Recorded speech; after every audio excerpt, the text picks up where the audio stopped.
பற்ற வைக்கின்றாய் மீன் ஒன்று தூண்டில் போடும் மாயம் என்ன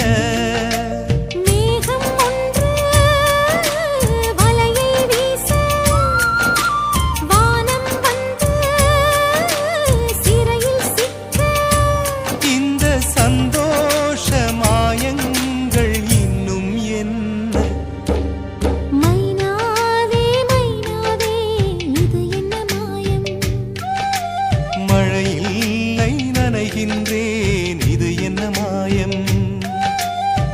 நேற்று பார்த்த பார்வையோ பாலை வார்த்து போனது இன்று பார்த்த பார்வையோ மாலை மாற்றி போனது